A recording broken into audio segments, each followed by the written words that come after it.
Greetings, everyone. My name is Amarius Reed, and I'm the K-5 Mathematics Coordinator. And today I wanted to do a demo with one of my favorite presentation platforms. You may have heard it or maybe not.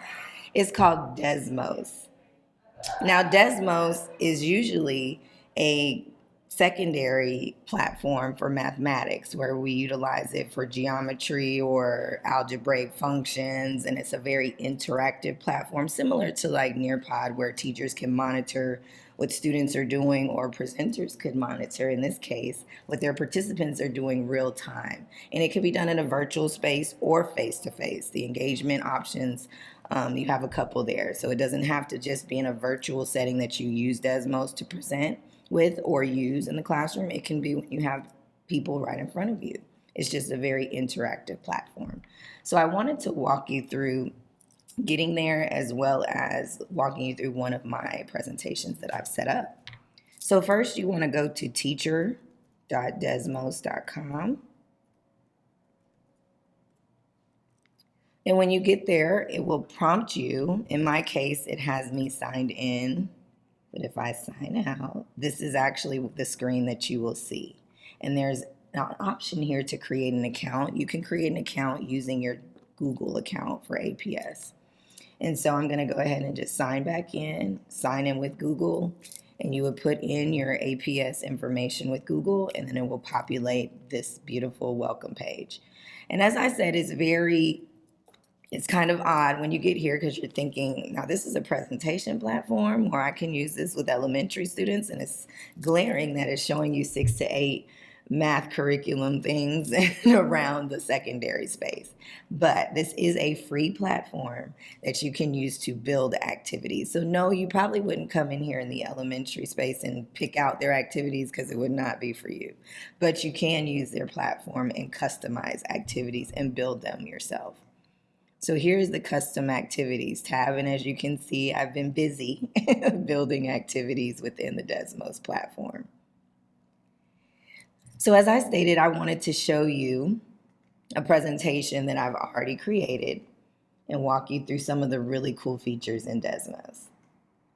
So first, I want to come up here to edit my activity so that you can see the production screen of it. So this is where the teachers will come, or presenters. You will land here first when you're ready to start a new activity. This will be a screen that will populate. There will be only one blank screen on there, and you'll have to build out all the others as you go. So this was a geometry session for my math endorsement cohort last year, and we were doing some things around rectangles and shapes and classification. And so it had to be super interactive. Even though we had to engage virtually, we still needed it to be interactive and truly get the participants or candidates involved in the geometry.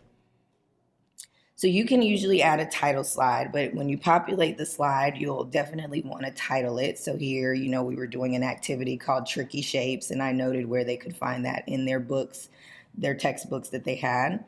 And then I actually did a card sort. This is a really cool feature in Desmos. So I created these cards. I wrote texts. So the words or the terms, right? Non-rectangles versus rectangles. And I wanted our participants to be able to sort, the rectangular shape pictures with non-rectangles, right? So we have our rectangles. I found some pictures on the internet and saved them to my desktop and uploaded them as an image. So I made an image card for my rectangles and non-rectangular shapes. And once I did that, if we preview what the students would do with it, this is how the students would see it. Isn't that pretty cool? So it actually turned it into matching cards. And when they use it, you notice that it highlights when you pass over. And the reason why that is it can prompts you to release your mouse, and then it will attach the card. If you don't want it to attach there, you just simply click it and drag it to where you want it to go. So you can stack these cards to help with the sort. So literally, they made 2 categories on their screens.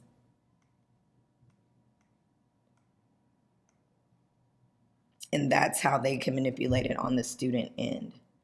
But this is one cool feature, as I said, that I like to use a lot, is the card sort. Now, to actually show you how that's built, this is what the screen looks like when it's blank. So I just simply click the add button just to show you how to add the screen. It comes up untitled. So I'm going to title my screen. And as I said, for this one, it's a sort. So this is actually going to take the full screen. So you won't be able to drop any other components into this particular screen because the card sort is going to be the whole entire screen. And as I said, I can add math text. So I just simply click math or text, meaning I could put in a number sentence, or I can actually type terms. So I would type that here. And then I can also add another text card, and let's just say I want to have them matching definitions.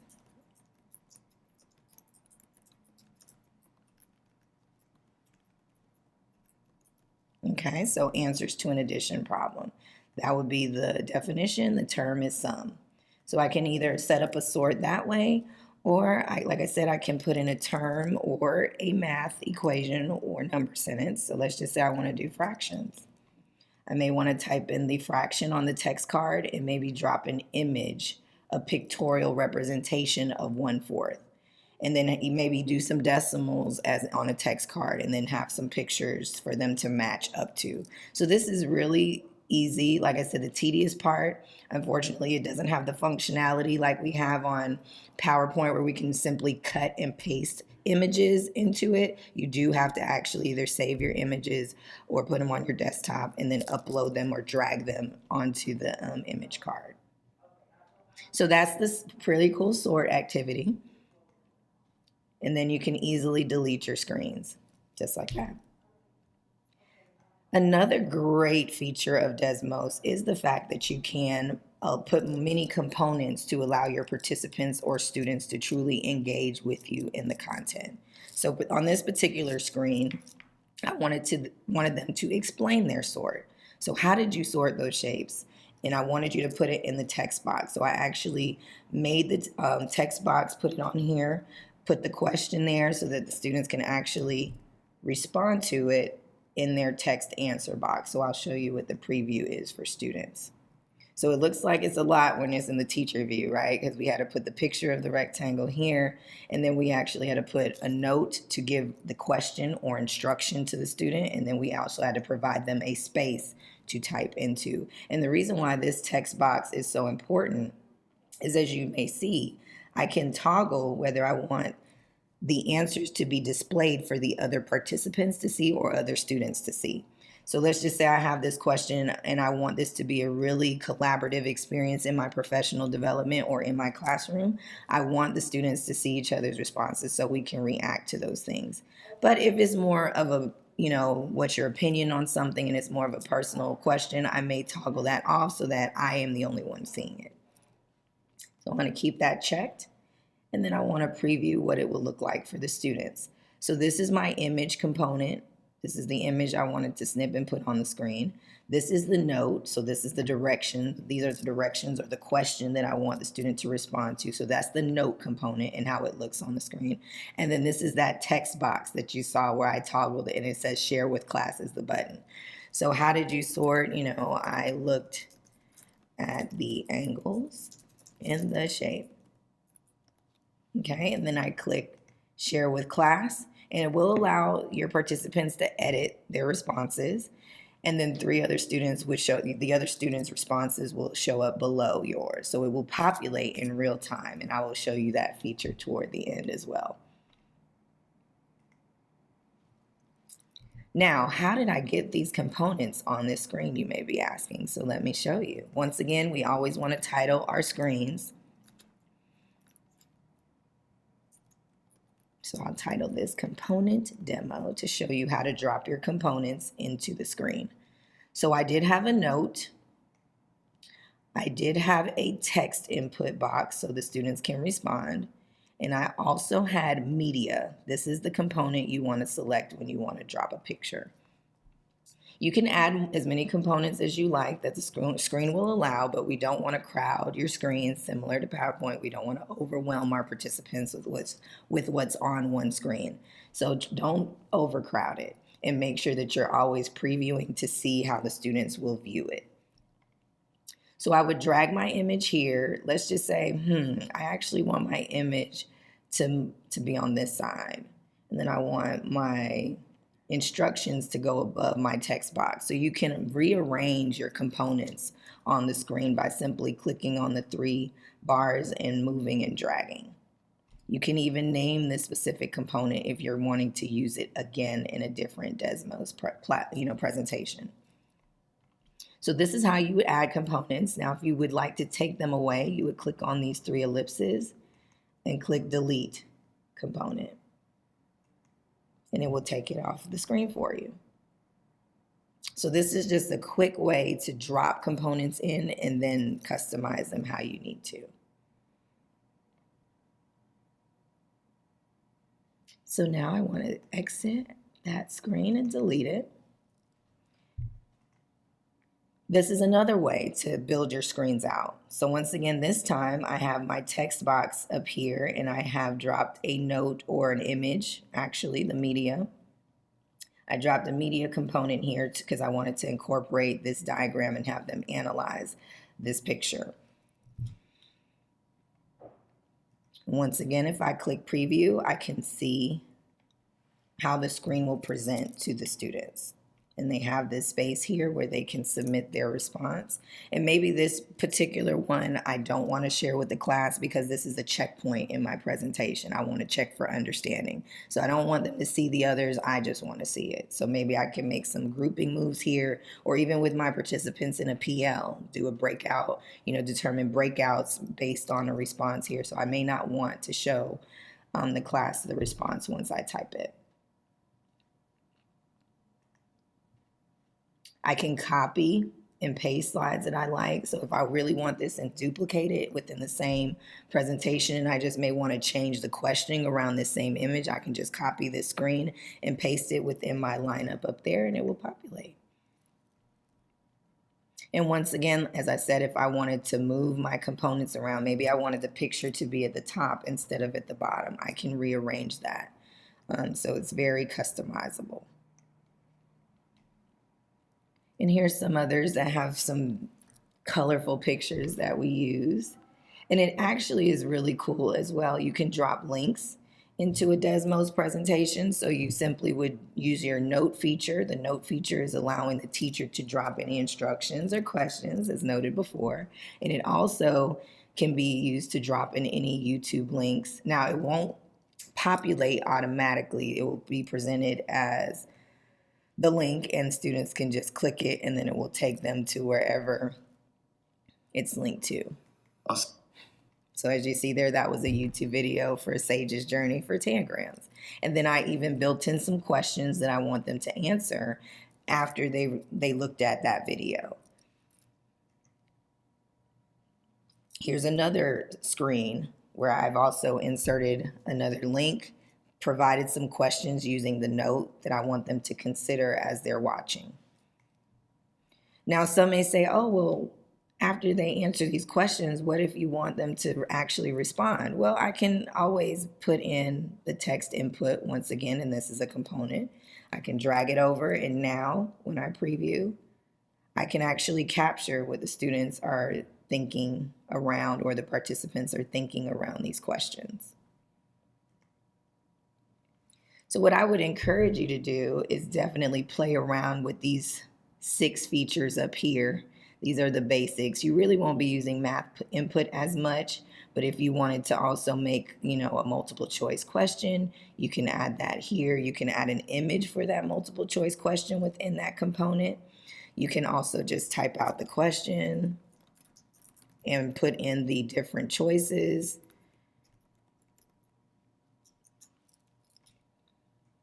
And then adding your options down below. So let me delete that component. As well as this one. So these are really your 6 main. Now let me show you some of the ones that are down here, your secondary features that get a little advanced. So the sketch feature is pretty cool, and we do have a sketch feature. It's noted by the little squiggle on the preview in the teacher pane. So let me click on screen 11 so I can show you the sketch feature or sketch component.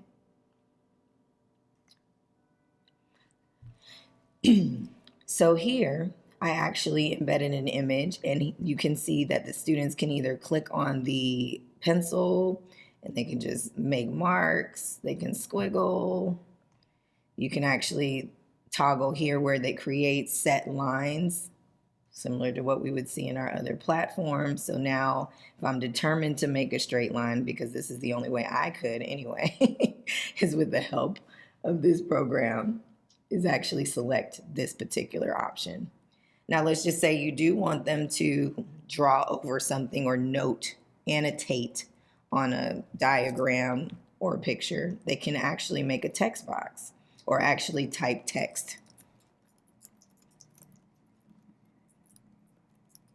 And provide captions. And then once they type in, they can move it around the diagram. There's a function feature here for math, and this will populate if you want to write equations. It puts it as writes things as variables. It's more formulaic in that regard. And then you also have the eraser. So we love those in mathematics. We need our erasers because mistakes are allowed and they can be corrected. And I can erase all of the lines that I created. So that's a really cool feature or a cool component is the sketch component. And I can show you what that looks like when you build it.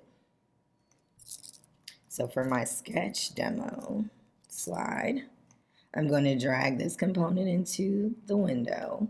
And you'll notice that there's a drop down here. It's called background. And you notice that there's different choices.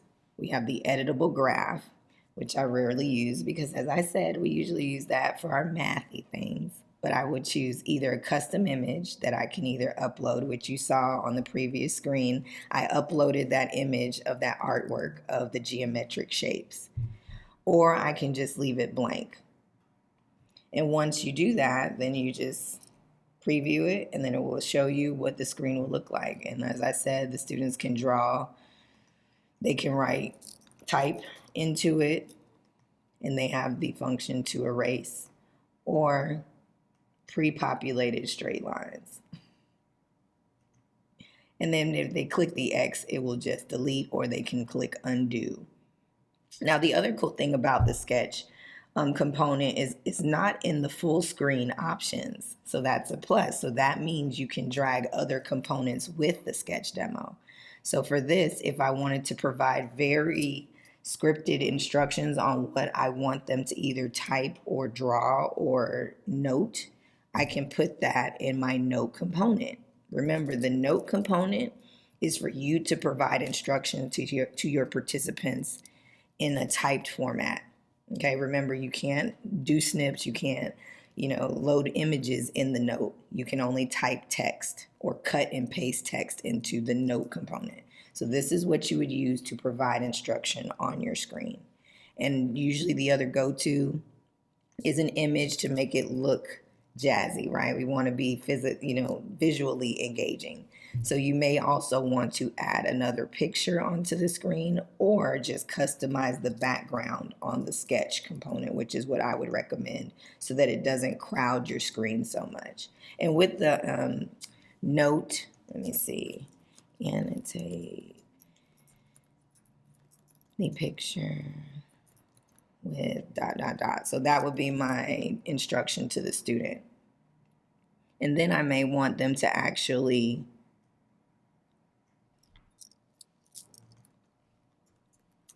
after you annotate, explain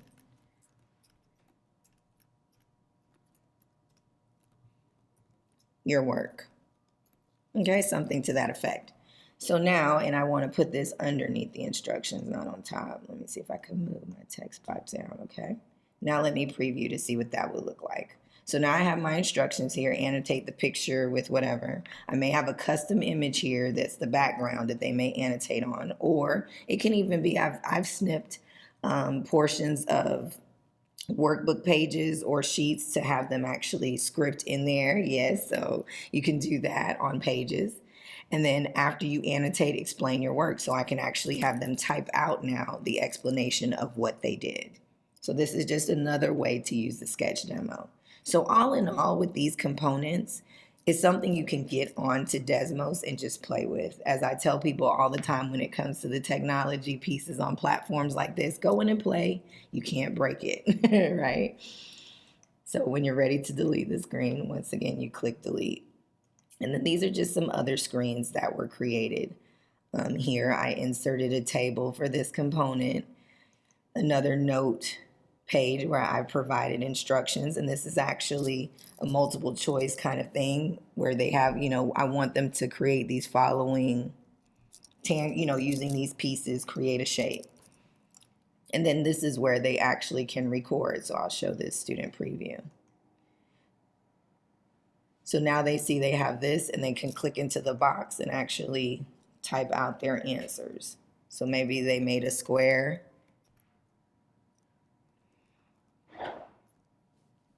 Using 4 pieces. So now they can actually annotate in the table. And that is from the table component. So once again, I'll show you how that was made. Dragging over the table component, I created that table, labeling it.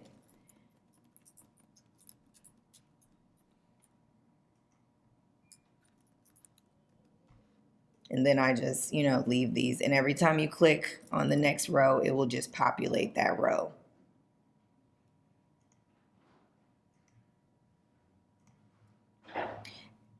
So that's the table component. And then I also added a note to provide the instructions for what I wanted them to do with that table. So those are the 2 components that I use for that slide. So this is another really cool feature, is building a table component as well as the sketch. So the sketch, table, and media out of this particular menu are the 3 go-tos for your secondary components. The initials, usually your note, text input, multiple choice, order list checkboxes. You'll pretty much find space to use these as well. And then your card sort for your full screen type of activities. And so if I come out of this, and let me delete this screen altogether, and go from my first screen down, I can actually show you from the student view the different components that I have used throughout this one Desmos presentation. So here you have the media component mixed with the note, mixed with the text box component. This is a card sort. So this is another sorting activity that I built. And once again, I can sort by color here. Maybe I have the students, and notice here on the instructions, it can be any way that they see fit. And so I'm doing this by color. So once again, it will highlight to let you know you can actually attach the card. And if you want to detach, you just click it and drag it out. And remember, on the sort components, you cannot add any other components to the screen because it is a full screen component. Here, I just simply added a note and a text answer. Describe your 3 different sorts from the previous screen and note it here and share your response with the class. This particular screen, I included a picture or media component. I included a note component, but no text box component, because here it was more of a discussion piece versus verbal discussion versus typing out. So this is when I was mentioning that Desmos is flexible in how we deliver our content. So it can be in a space where people are present in person, or it can be in a virtual realm. And in the virtual realm, you may rely more on the text answer box component versus leaving it open like this and having a verbal discussion in person. And I've shown you these screens. So using the note screen, Note only, here using the note and table component. This is my sketch screen. And I actually use the title bar on the sketch screen, the sketch component, to give the instructions. So let me pull out of this and show you what I'm talking about.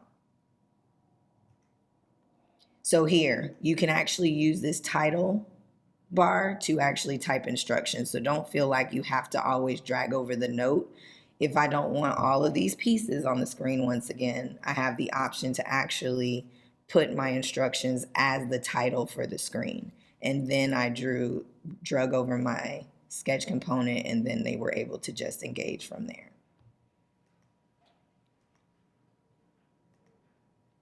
Come back to my preview. So this was another customized image I put on the background of the sketch component and allowed them to annotate or to circle the different quadrilaterals that they noticed.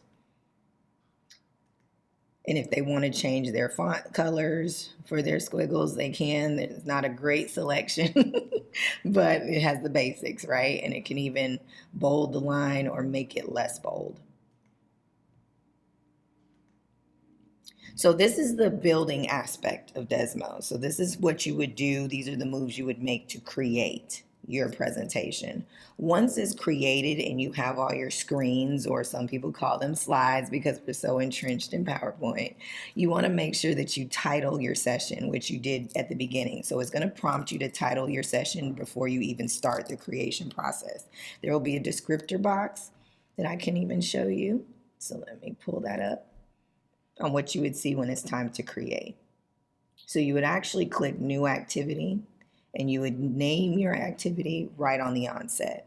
Now, you won't have to provide a description in order for it to actually create, but you do have to actually have a title before it will populate your dashboard page to begin creating your screens. And let me show you what that would look like.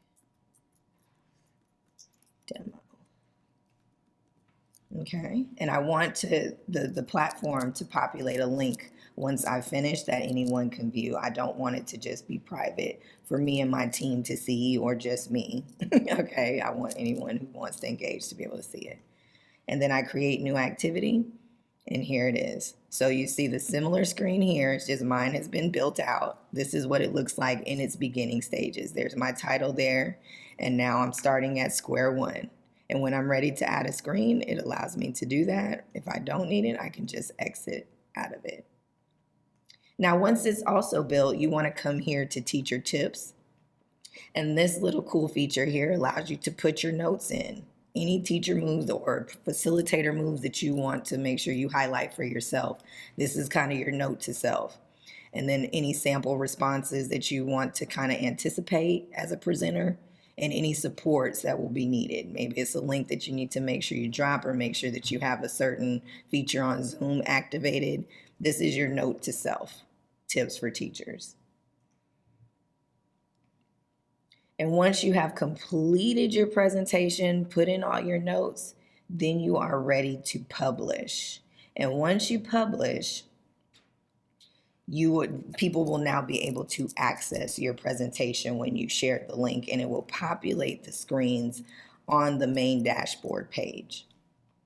But if you haven't gotten to a stopping point, or you're not finished creating and you need to get to a stopping point, you will go ahead and just save your draft, and it will just save it as a draft, and you can come back into your Desmos account and pull it up and continue to edit.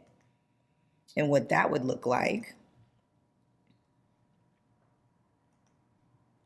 so when I click this little lowercase d in the upper left-hand corner, it will bring me back to the main page. I will go to my custom activities once again, and I will actually click on the activity I'm working on, and I can edit draft. It automatically prompts me to do that when I have not published my Desmos activity. So it's not something that you'll forget, oh, did I publish that? You'll know, because when you populate it in your main page, it will automatically give you the option to edit. So that's how you start this out. And once you have published, you always want to make sure you preview so everything looks according to how you want the students to see it. And once you publish, go back to my geometry session. This is what it will look like. And now you are ready to assign. So when you are ready to assign it to your participants or populate a code for your participants, you want to click single session code and follow the prompts here. So you can determine how long you want this code to be activated or active. I always choose 48 hours for PLs because it's usually not going to go beyond one day. And then I create the invite code. And as you can see, it populated. And it tells me when new students can join. So they can join until December 11th. After December 11th, this code will no longer be activated. And so when you're ready to assign it to your students, you'll click on View Dashboard. And then here, this beautiful introduction page comes up. Hey students, and it gives them their instructions or your participants' instructions on how to access your Desmos activity. Now, if you actually just copy this link and give it to your participants, it will actually take them directly to your Desmos activity. They won't have to create an account. They won't have to formally sign in. It will be a dialog box that populates that says, hey, join here, type your name, and then it will allow them to come on in. And let's see if we can show what that looks like on this side. So I'm going to cut and paste that link. And this is what the students will see. Welcome. It even gives them a nice little thumbnail. And you can continue without signing in. It just asks you to put your name into the space and then go. So when I do that,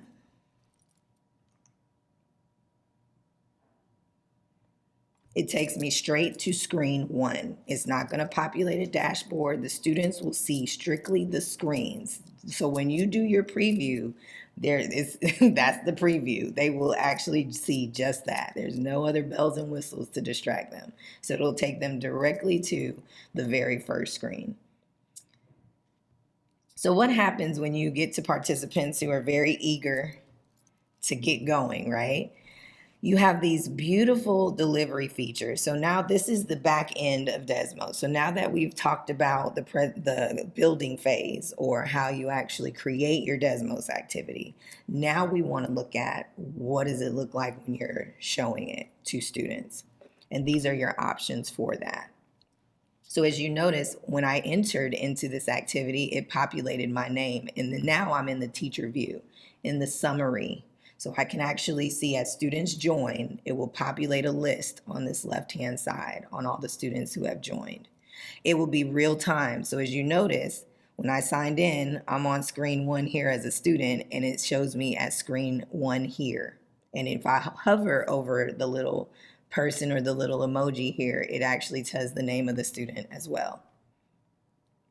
And as I advance in the screens, it will show you where I have moved. Now you'll notice that there's a dot in this first one. That means I've done something on that screen. If there is no dot there, what you notice, I went to screen 2 and just passed over it, but didn't do anything, and I'm on to screen 3. Didn't type anything. You notice there is not a dot there. So that's telling you if the students have actually, or participants have actually engaged in this or not, or actually working with the content on the screen, or are they just kind of just skimming through? The other thing that you have the ability to do, which I do a lot in my presentations, is when you click on this pause button, it will not allow the students to advance to the next screen, and it can actually pause the whole activity as a whole. So here, when I click pause, if I'm seeing a lot of clicking or I'm seeing these little emojis just going back and forth along my dashboard with students, you will get that. I can actually just stop the whole activity and just pause and reset my group. I can also pace. So for my eager people who want to just kind of preview all the slides and I don't want them to see certain things until I'm ready, I can pace out their screen. So I can say, I want you to start on screen 1 and I want you to stop after you've done your explanation. And I can change that pacing. It's very easy. You just click and unclick. So here I want it to start here. I want it to stop there. Oh no, I didn't want it to stop on screen 5. Let me deselect. So I want to start here and stop on screen 4. So you can't make a mistake. So if you want to stop it, just click it, to undo the pacing, and then go to where you can cancel it out. Click pacing again, and then repace your screens. You can also pace as you go. I do this sometimes as I'm presenting. I'll release the screens, a few at a time. So once I set my pace, this is what it looks like. So I have screens 1 through 4.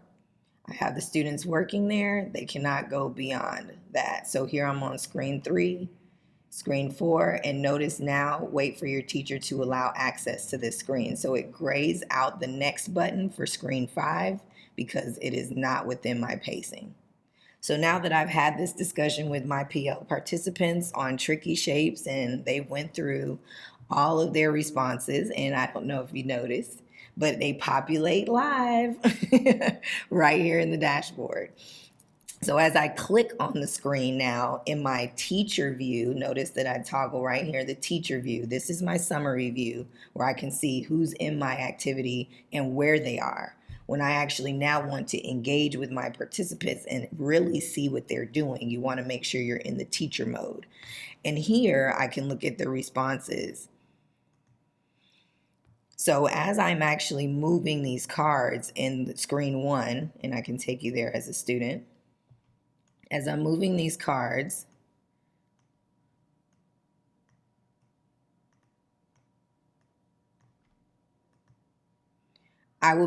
you can see it real time. So I moved 3 cards over to the left and it shows that on my little work mat here. So even though I can't really see, all I have to do is click on Amarius and now I can see Amarius's work mat, exactly what she's doing. So it even allows you to zoom in on your participants and what they are doing.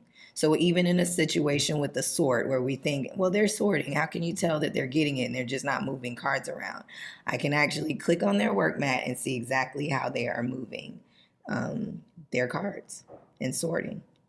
And then once I'm done and I don't want to pace any further and I'm looking at the responses that they've typed in, and it will let me know, as you can see here, I have not responded to anything yet.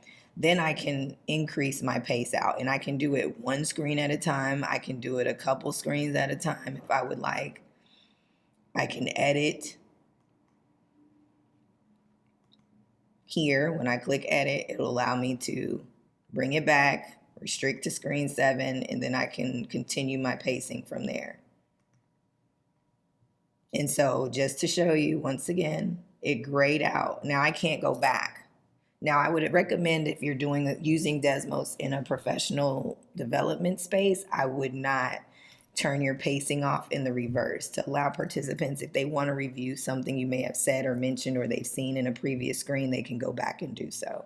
Now for students, you may want to be very precise on your pacing. So I can just stop my pacing whenever I'm ready. Just hit stop and it will stop.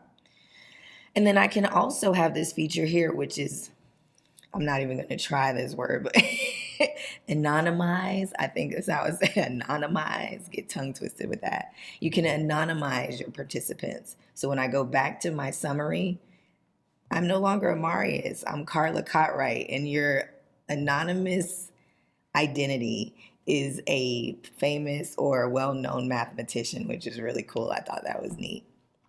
So yes, you can anonymize. And I can even shuffle the name. So if I didn't want Amarius to be named Carla Cotright, then I can shuffle the name and now I'm Brahmagupta.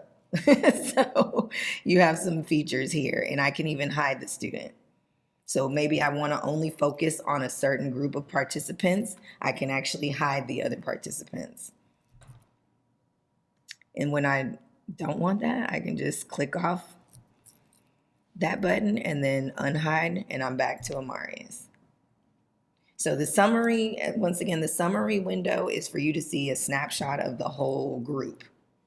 in one screen, as it states, summary. Teacher view is just that. Now, as the presenter or the teacher of the activity, now you want to actually see how your students are engaging on each screen and be able to hone in on their responses and actually see what they're doing.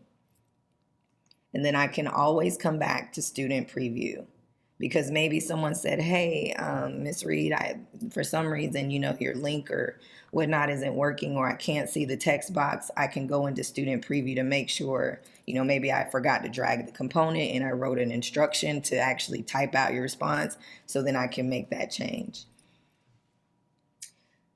Snapshots. This is a really cool feature that I have not explored fully. I've seen it, but what you can do is you can actually take pictures of the screen. So let's just say when I went into Amarius's, mat, I can actually take a snapshot or even leave a comment feedback for me as I'm working. I can do that, and I can actually capture, pictures of work if there's responses. I can take the photo real time, which you have to have permissions to. And then once you have your photos, you can drag them into this space and you can actually have real time conversations. So if I get to a certain screen and Omarius had a really cool response, I can actually take a snapshot of that, drag it over, and then we can have a discussion. And let me see if I can actually do that.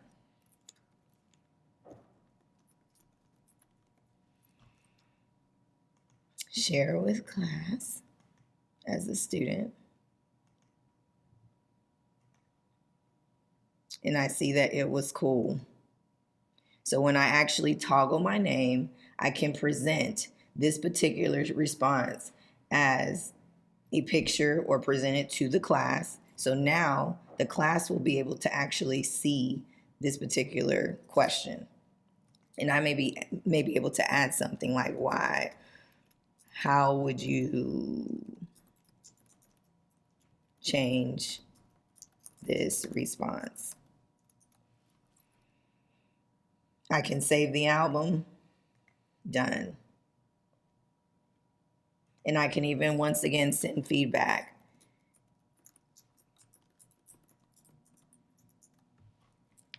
I can send it and just wait to see what Amarius says, or I can just send and close it and move on. Okay?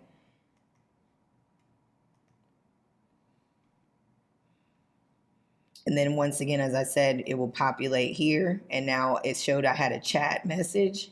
Can you elaborate? There it is right there.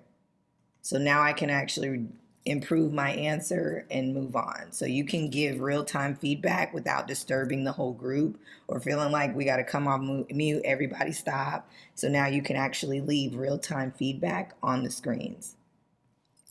So once again, you would see where your students' responses were, toggle on their name. It will automatically populate this pane here for a snapshot.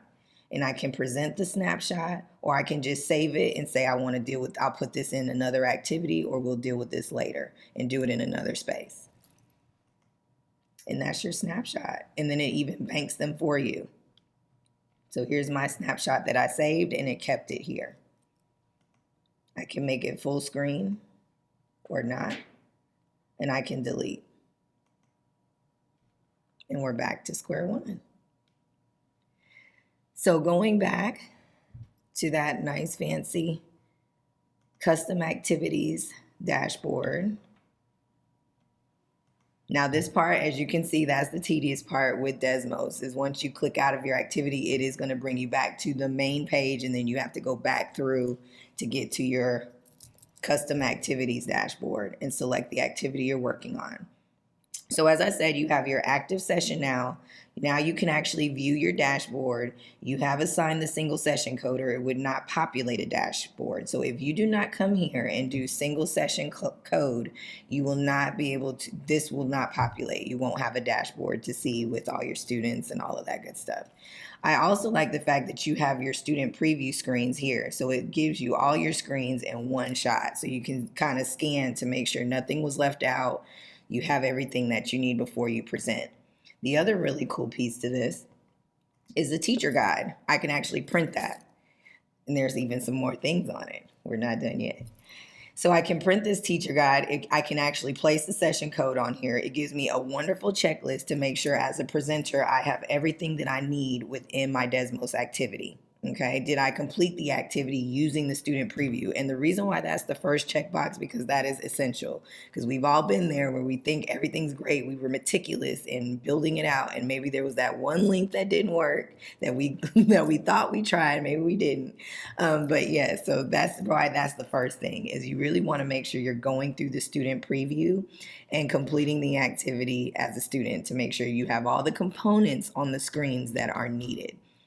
There have been times where I've forgotten to put the little, text answer box component. I did the beautiful notes, gave the instruction, and the participants were like, hey, Reed, we don't have a place to type our answer. So make sure that you do that. Identify your learning targets. So this is basic teacher practice, right? These are the things we do with our regular lesson plans anyway.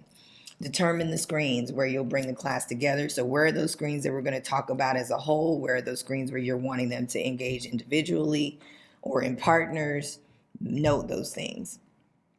Anticipate the struggles. So that cool little teacher feature that I showed you where it was the teacher tips, that's really where you're putting those notes in. Planning for the challenge, planning for the struggles, anticipating questions, and then making yourself available during the activity. Obviously, this is not something you just kind of set and forget. If you're a classroom teacher, you may have that leeway, but as a presenter, you're glued to that dashboard to make sure you're there available for troubleshooting.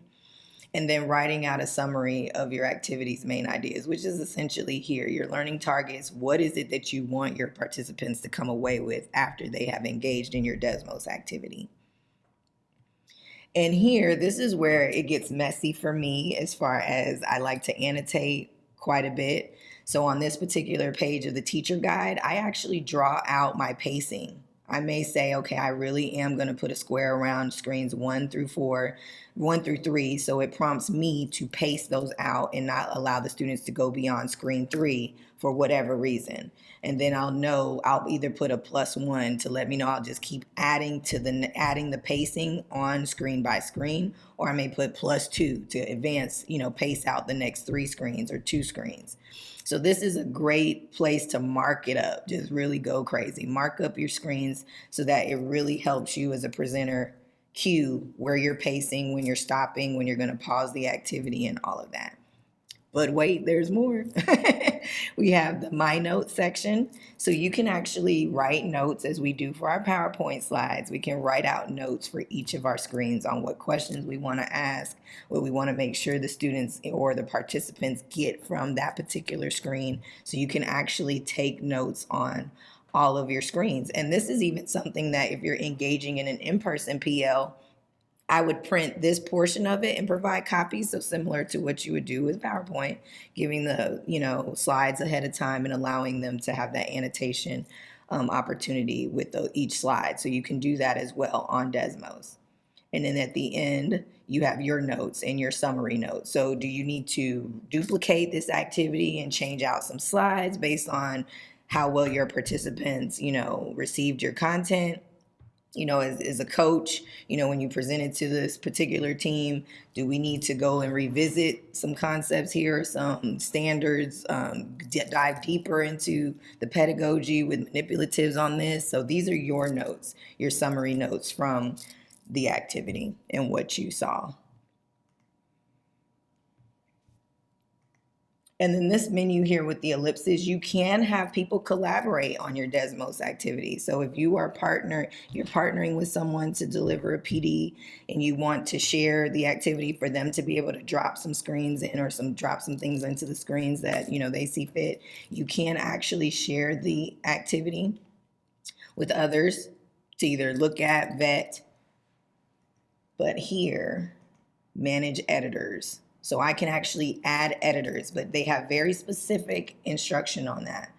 So you can edit the activity, but only one person at a time can come into the Desmos platform and edit the screens. That's the only thing. So it doesn't have the Google feature that we're so used to where people, 10 folks can be in one Google Doc or on a Google slide.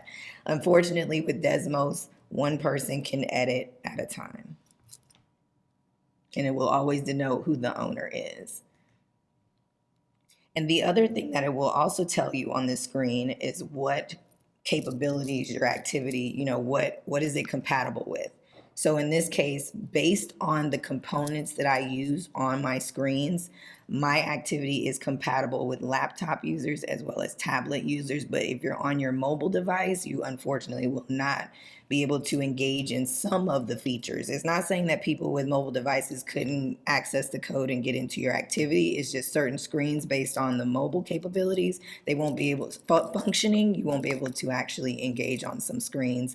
Maybe it's the sketch feature that they won't be able to do, or toggle, or the sort they may not be able to do. So just keep that in mind. If it is orange, just be mindful of that and let your participants know, hey, if you don't have a tablet or laptop, you may have some issues engaging with my activity today.